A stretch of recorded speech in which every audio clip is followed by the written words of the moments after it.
Boom. All right. Welcome to episode 80 of the Henry George Daily Devotional. 80 days. Crazy. We're still in our favorite book, which is yes, The Justice of the Remedy. That's book 7. We are in chapter uh 5 now, which is like the history of America, private property. Yes, in Virginia and the South. What was the exact term he used? Of property inland in the United States.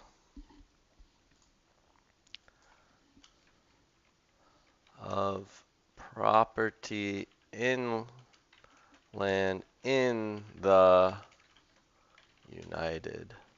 The states that are united. That's where I live. This is episode 80,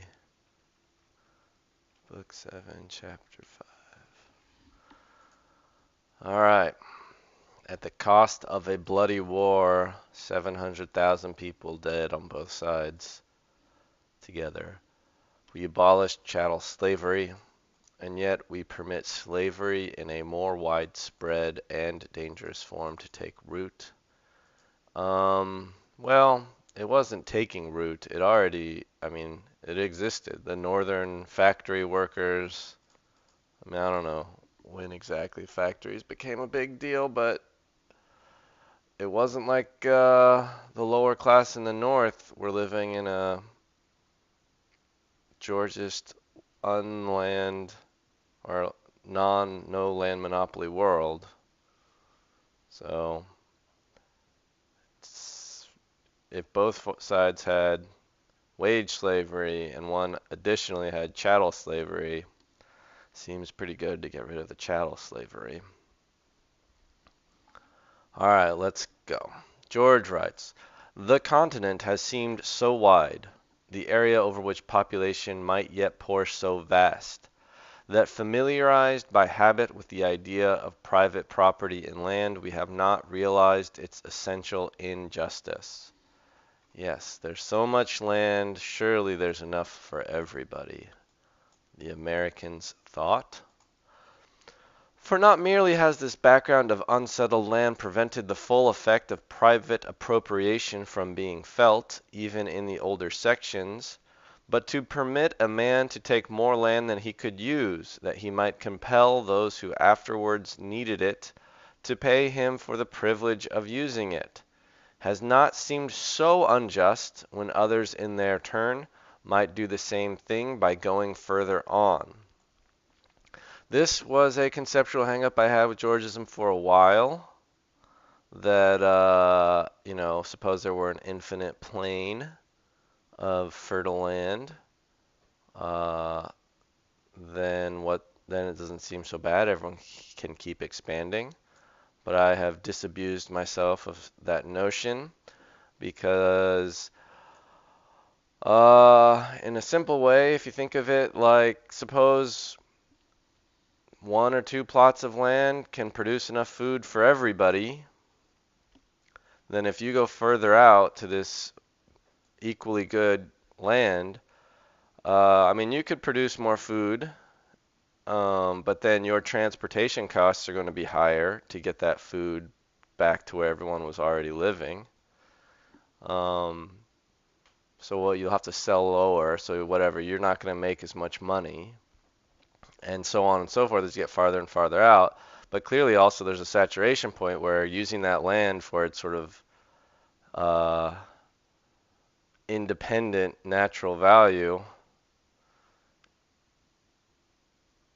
becomes less and less good, and the actual value is then the proximity and network effects of being near other men, humans, so that you might divide labor, develop new forms of labor, um, or provide services to them. And so it becomes kind of a moot question I don't know. It just becomes. It just sort of says that it doesn't matter if you can go infinitely. There's infinitely good agricultural land. There's not infinitely good business land because there's not an infinite amount of folded space or something near where the rest of society is. Um, which, yeah, I think this all like Lars Doucette in like one of the first interviews I heard from him, he made some sort of offhand comment about like on an infinite plane you wouldn't need Georgism or something like that, and that threw me off for a while because I think if I'm remembering correctly, I don't agree with that claim from Lars Doucette, but I really really respect Lars Doucette and think he uh, really understands Georgism well, and I don't think he would um, espouse that belief. I don't know, he may have just misspoken in that moment. Or maybe he's come to a different view now. I don't know. But that threw me off for a while. And so I understand that early American settlers, they could not conceive when there was like, 110,000, I don't know how many Americans at in 1776. 2.5 million. That's actually a lot more than I thought. So it seems like they could have actually imagined there being, you know, 250 million, 100 times their number. Um,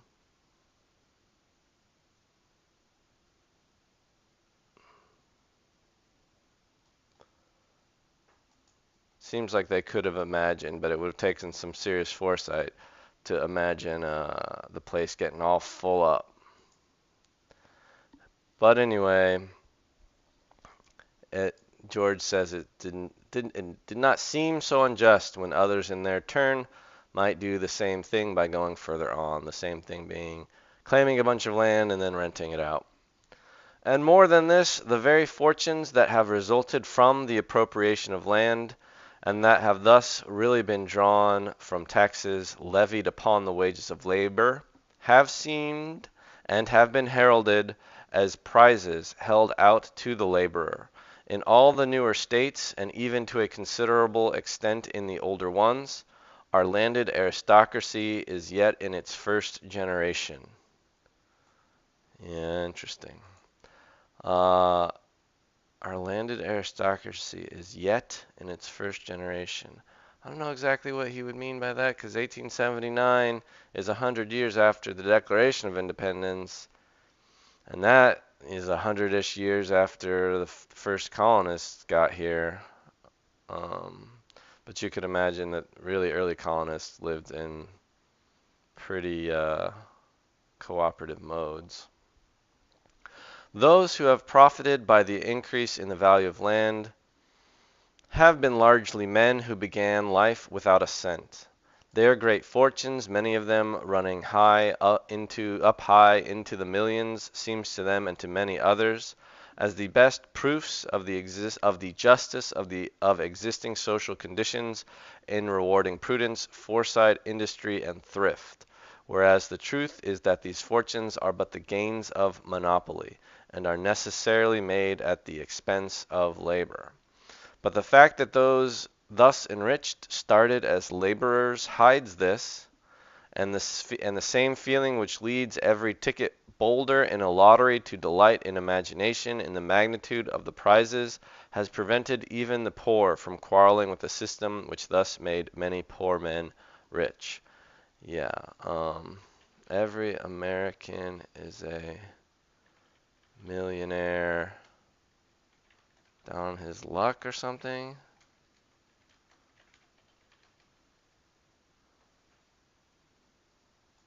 The proletariat temporarily embarrassed. I gotta remember this line. Steinbeck said, "Socialism never has temporarily embarrassed millionaires. That's why socialism never took root." Steinbeck, how did you not know about um, Georgism.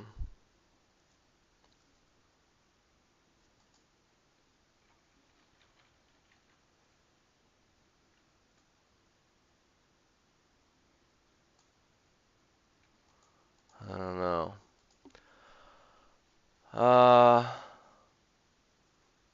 I had a comment. Poor man rich. I mean, that quote is very interesting. Um,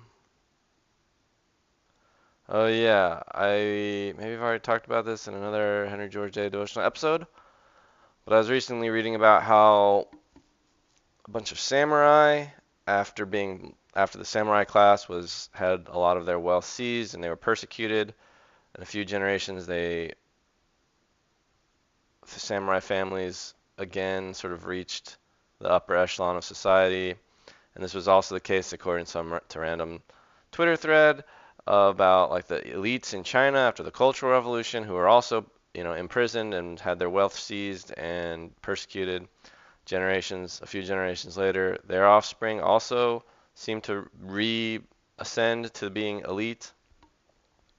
So whether or not you think eliteness is genetic or not, or even if you don't care about that, even if like we have a meritocratic society where the best get the best, and you think that that is how things should be, um, yeah, I think I talked about like like the alpha male doesn't in like a wolf pack.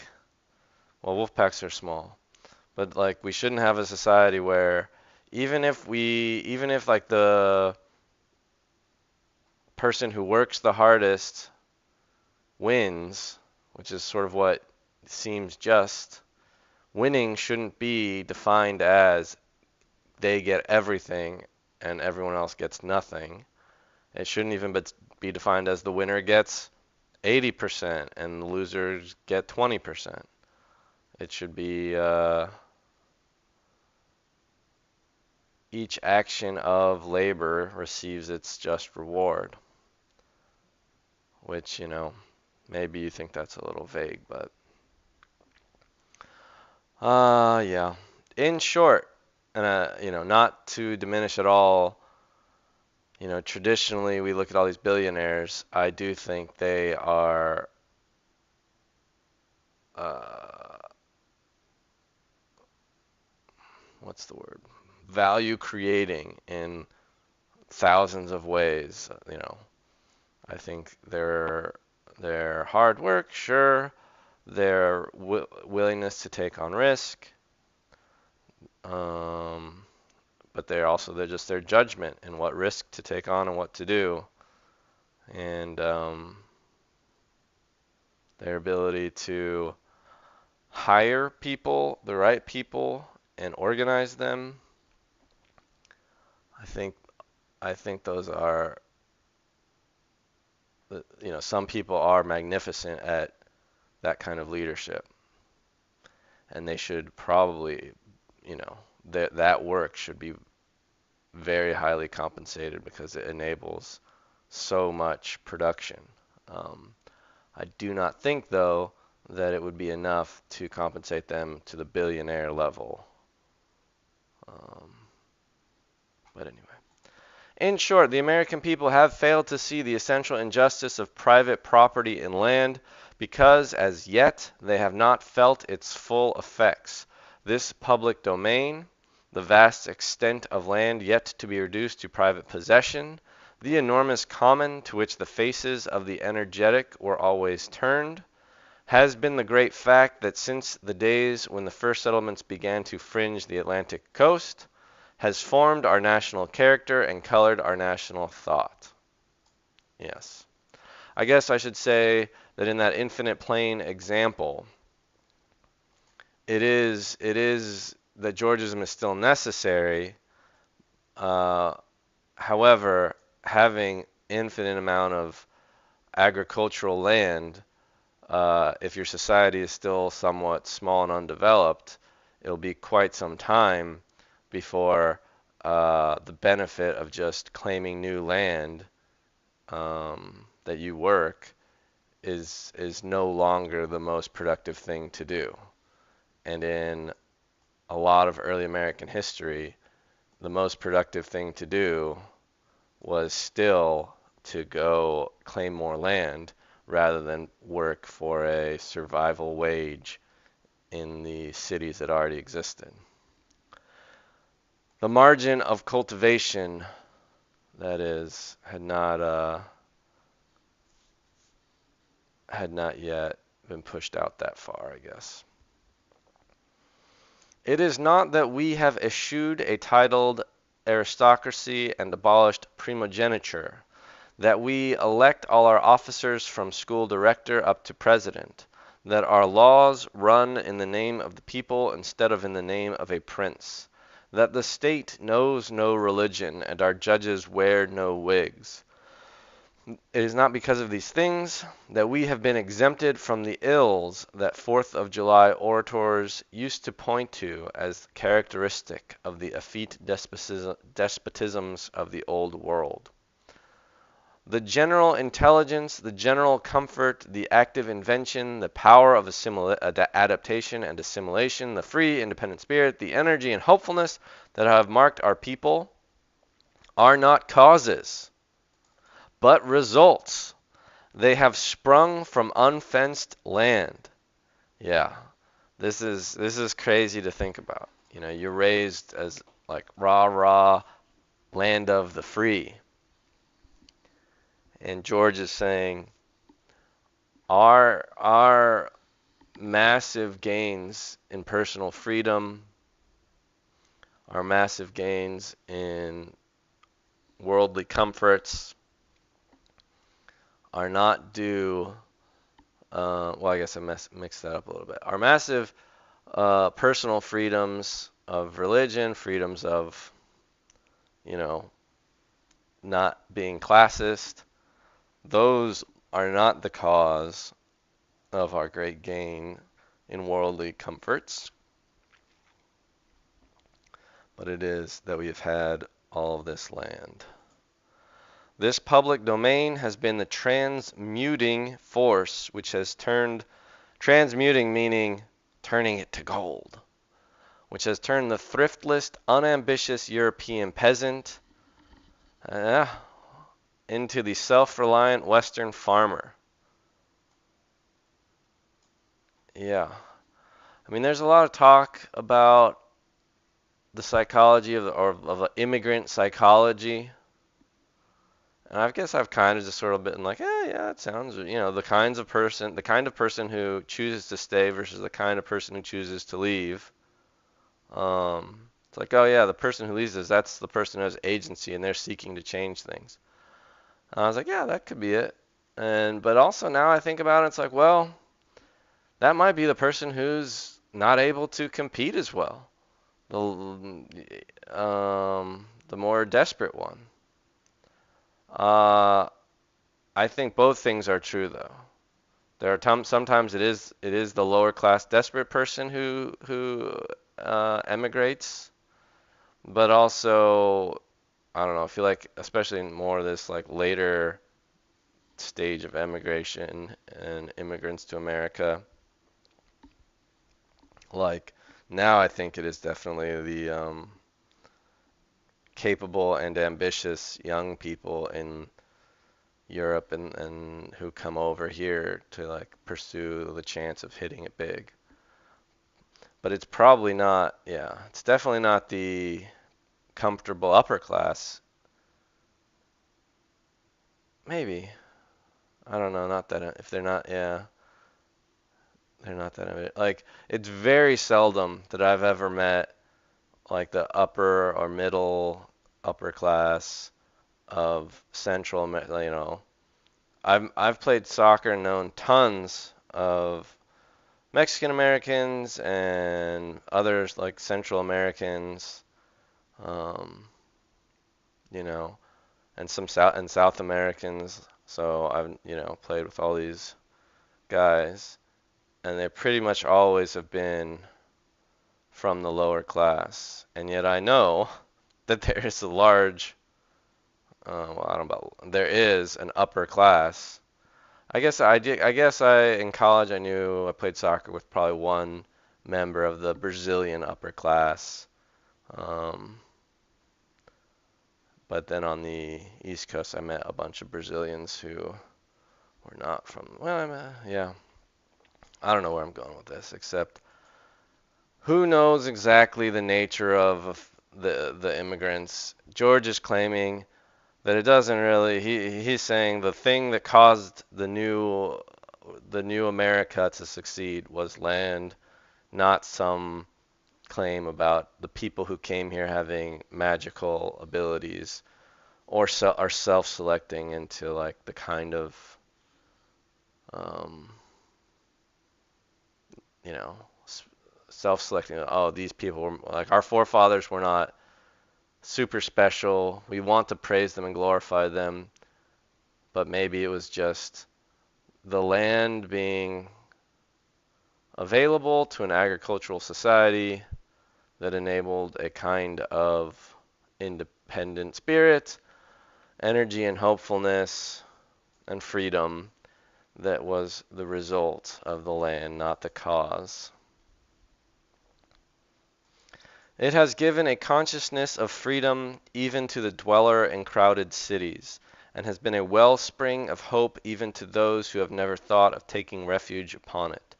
The child of the people, as he grows to manhood in Europe, finds all the best seats at the banquet of life marked taken, and must struggle with his fellows for the crumbs that fall, without one chance in 1,000 of forcing or sneaking his way to a seat.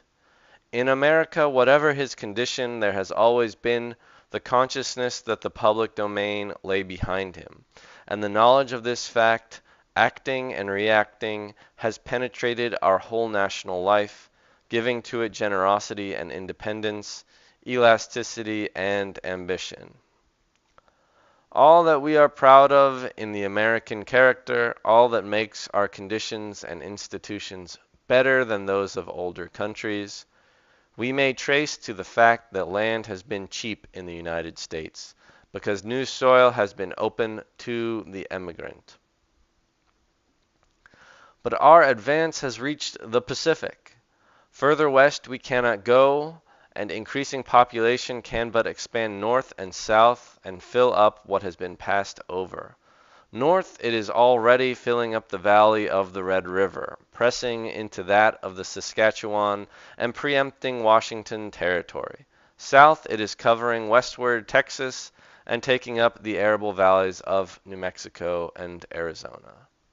All right, return once more to the idea of the infinite plane. On the infinite plane, you could be constantly moving farther out and starting over from scratch. And each couple of generations, you could move out farther and start building up. And yeah, each one could build up a little, pretty fast because they know how it's done.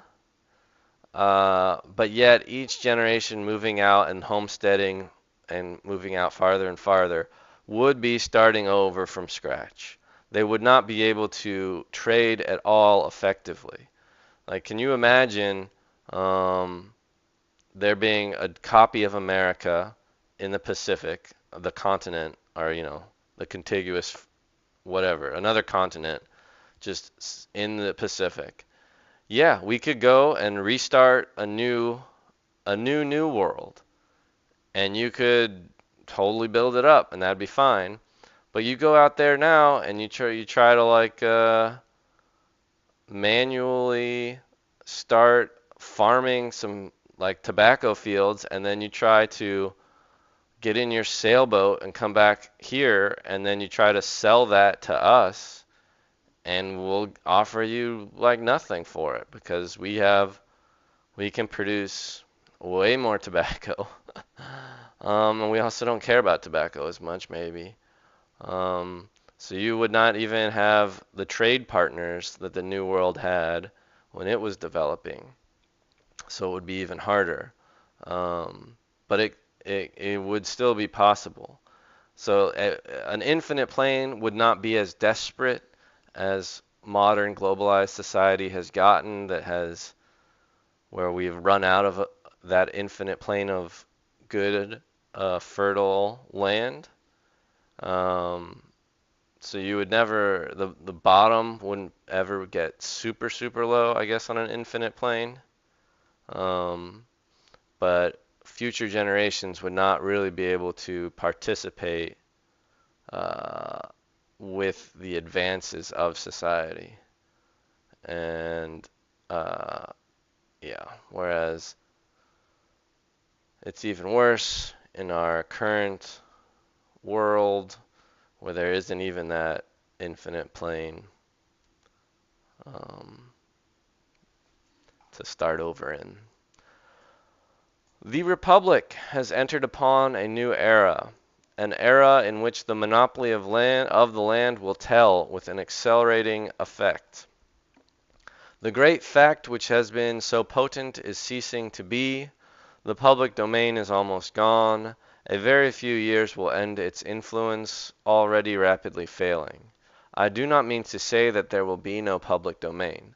For a long time to come, there will be millions of acres of public lands carried on the books of the Land Department.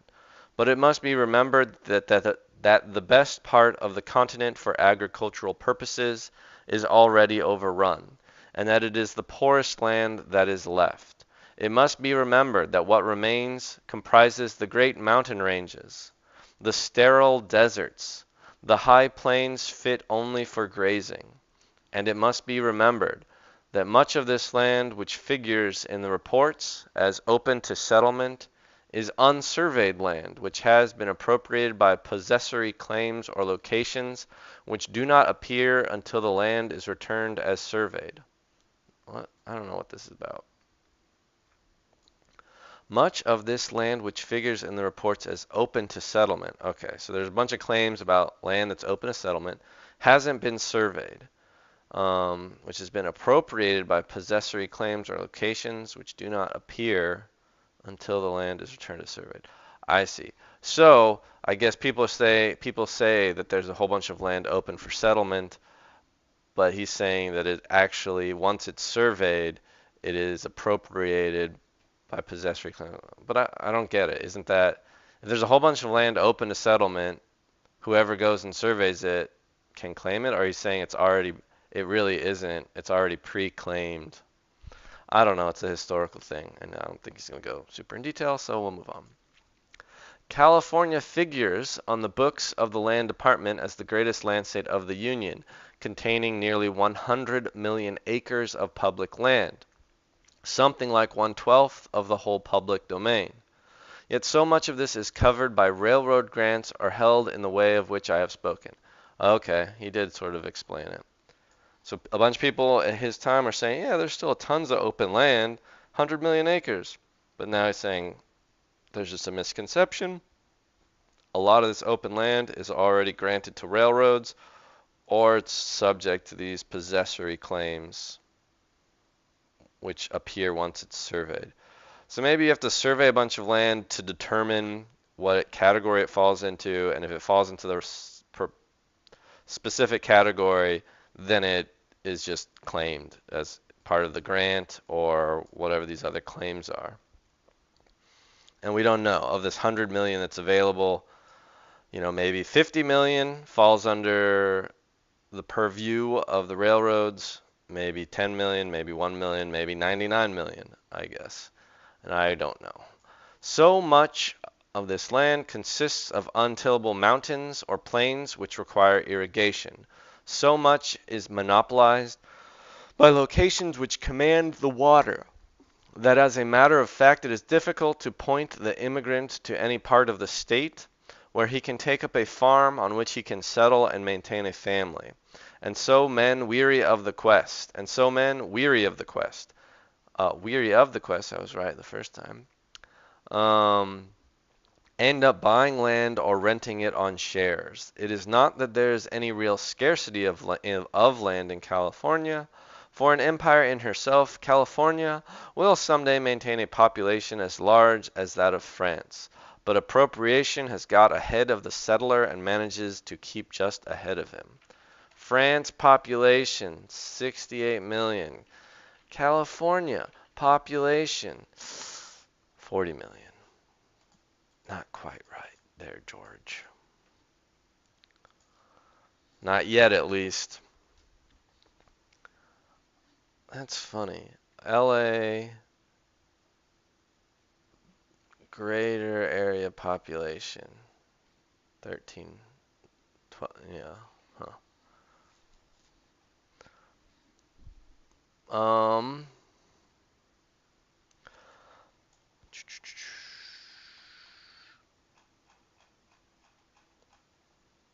I guess I'm gonna end it there. I had a lot to say today, for better or for worse.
If cities do not have adequate revenue to meet their expenses, then what happens is, much like an orphanage, they fail to do what they're designed to do.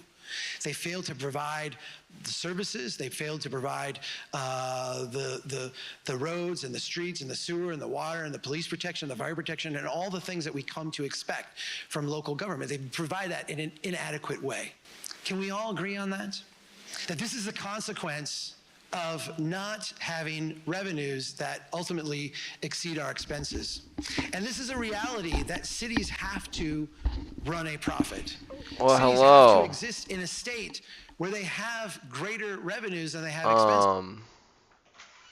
Thanks for the comment. I'm all set here. Cool. Land value tax is most retardation of all time. That's incredible. It is only going to make the rent of people go up, and it is a giveaway to landlords, real estate developers, and private equity at the expense of the working class. And don't tell me that bullshit about perfect inelasticity of land, making it borne by the landowner. So the question, like, why does that not, why doesn't, my dad is a landlord. He tried to rent out his old house, I think for like $3,500. No one was renting it, so he lowered it to like $3,000 a month. If he could raise rent, he would. And if he owned it free and clear, which he doesn't, he still pays a mortgage for the house he rents out. His expenses would be less. Okay. All right. Fair. If you believe that that the idea of the massive collusion would enable them to coordinate and not have to ever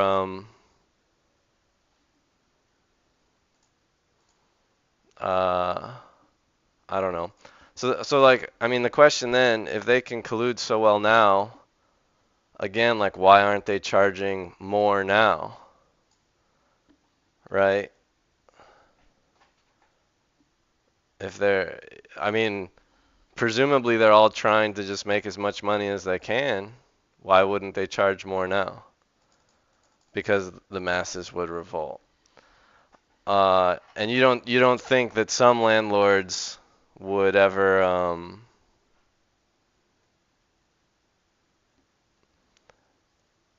yeah. So okay. So the masses would revolt. So suddenly, if that's the limiting factor, if suddenly we were to tax the landlords each some significant more amount, and so they tried to raise rent on all their renters again, somehow as soon as the land value tax is passed, you're saying the masses would, their threshold for paying rent before mass revolting would simultaneously go up as well? Like if the threshold for renters, they'll pay as up to a certain amount before revolting. If that's what's keeping the landlords setting their rate, then taxing the landlords, if they try to raise their rate, wouldn't that just raise it over the threshold for the masses so they would revolt? So effectively the landlords would not be able to raise their rate?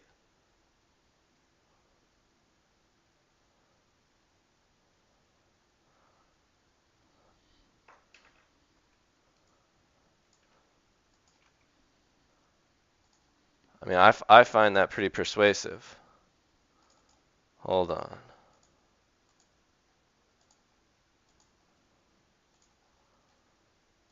All right, you say.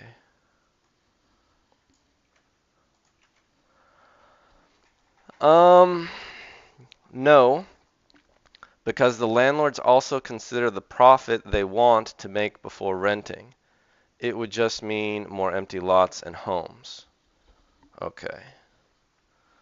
So you're saying, well, you said first, um, I thought you were saying they charge as much as they can currently up to the point where, if they were to charge more, the masses would revolt. And now I mean, maybe that's not what you were saying. And you're saying no, they do some sort of, they consider the profit they want to make before renting. I mean, if I were renting out a house, uh, and there's a bunch of people there, um, okay, you made a new comment about the imperfect information. That's fair. If I were renting out a house and there's a bunch of people out there renting out houses and a bunch of people out there looking to rent houses, I mean, I guess I could decide, I want to make a profit of $1,000 a month. And then I would set my price. But if I look around the market, I go on Craigslist, I ask neighbors, ask other renters, about what are they paying, and I find out it's more or less. If I find out it's more, then I would raise what I'm going to rent my house for. If it's less, then I figure, well, maybe I can't make 1,000 a month because nobody's going to actually rent it out. And then I make an individual decision what to advertise my house that I'm renting out, what its rent would be. And then I either find people to pay that or I don't. And that sort of communicates to me what the market rate is. And I believe in general, landlords will start to charge the market rate. I believe you can find exceptions. Yeah, so you're saying, okay, so now we go back to like it's set before people revolt, it's imperfect information, but that isn't how it works in practice. It gets set by the algorithm on YieldStar. Yeah, I mean, I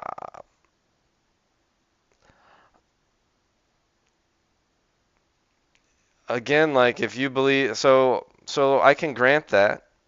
I can say that the landlords, and I think I do believe this. I think I do agree with you in this sense that the landlords are more shrewd. They are more collaborative in setting their prices, and the lower classes are not as good at cooperating or communicating or something, or collective bargaining in a sense. So let's again say that um, that this is true, that they're all collaborating um, using YieldStar to set their price. I don't understand. Like, wouldn't everyone on YieldStar basically like be trying to figure out what's the most we could charge, not picking an arbitrary amount of profit? They would be trying to figure out what's the most we can charge.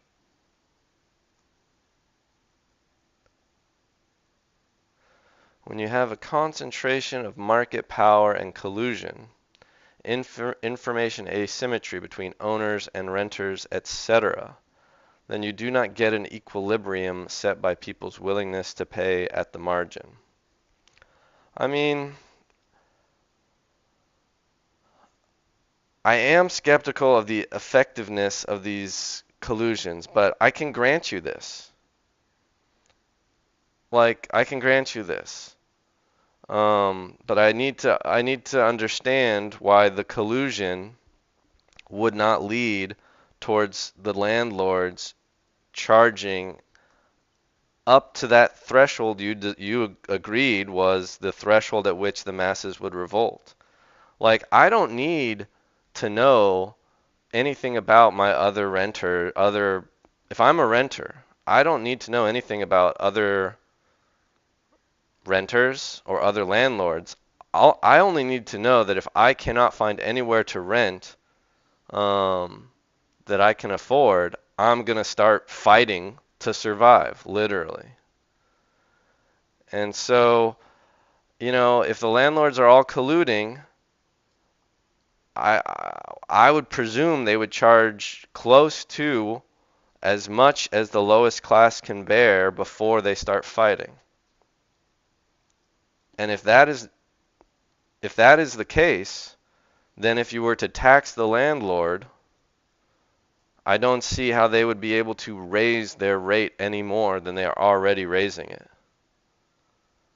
Now they might be willing to suddenly start making less profit and just eating that tax, and that's sort of what we want.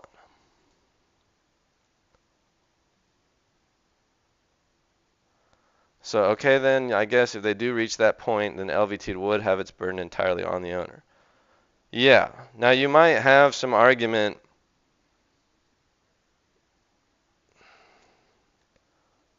that I'm not sure what you like. I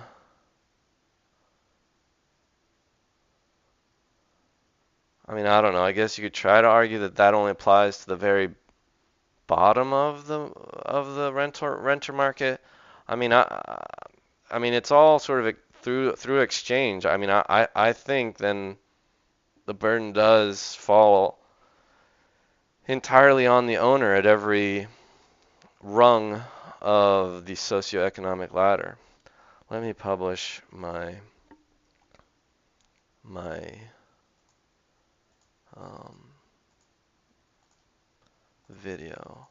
So I'm curious to know, like, you like already knew the argument I was gonna make about the inelasticity of land, um, or like landlords charging the um, the most that the market will bear.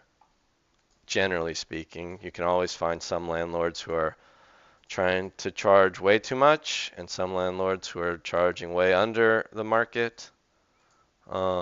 But have you like read um where did I post this? I always have to go through this silly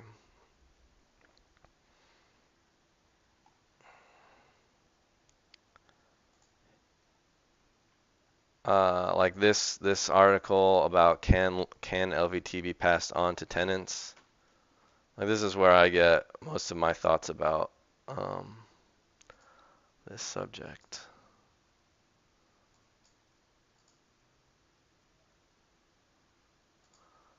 I guess there's also the Robert Schalkenbach Foundation.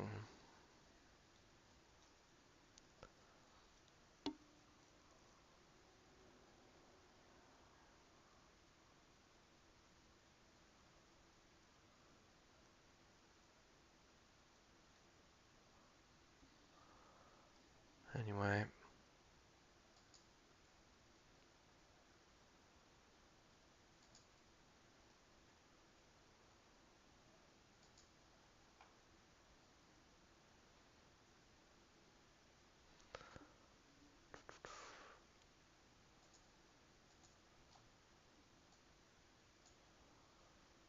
and so concludes today's Henry George Daily Devotional, episode 80.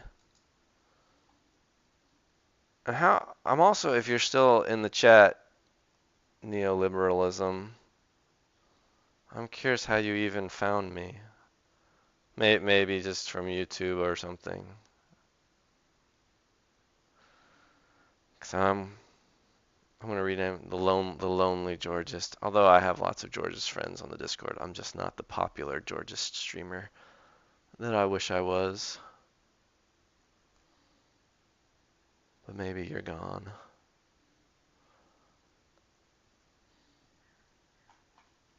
Oh yeah, I guess I can see that you're messaging from. No, you're messaging from Twitch. Huh. I think I'm in like just the just chatting category of Twitch. I guess I can check if you're there, because I'm gonna sign off if you're not there. But if you're there, or if you're not there, you're not there to tell me you're not there naturally. And if you're not there, I claim a win for George. If you're not there, I claim a win for George. If you're not there, I claim a win for George. Yeah, looks like there's one viewer on Twitch, which is me.